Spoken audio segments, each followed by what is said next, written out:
امام شافعی رحمہ اللہ فرماتے ہیں چار چیزوں سے جسم مضبوط ہوتا ہے، چار چیزوں سے جسم مضبوط ہوتا ہے: گوشت کھانا، خوشبو سونگھنا، جماع کے بغیر بھی بکثرت غسل کرنا، پٹسن سے بنا ہوا لباس پہننا۔ پٹسن سے بنا ہوا لباس پہننا، پٹسن پہلے زمانے میں پٹسن کے لباس بنتے تھے، اب تو کاٹن کا لباس ہے، کاٹن کے کپڑے ہیں، اس کا متبادل اب کاٹن آ گیا ہے۔ کاٹن کے کپڑے خاص کر گرمیوں میں بہت زیادہ مفید ہوتے ہیں، تو زیادہ تر گرمیوں میں کاٹن کا کپڑا استعمال کرنا یہ بھی بدن کے لیے بہت مفید ہے۔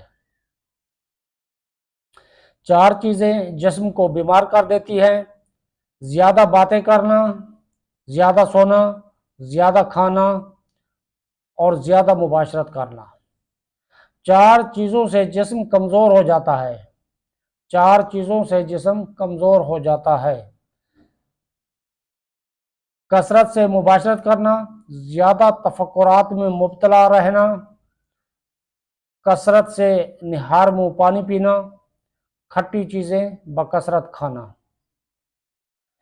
چار چیزوں سے نظر تیز ہوتی ہے، چار چیزوں سے نظر تیز ہوتی ہے: بیت اللہ کے روبرو بیٹھنا، سوتے وقت آنکھوں میں سرما لگانا، سبزہ دیکھنا، بیٹھنے کی جگہ کو صاف ستھرا رکھنا۔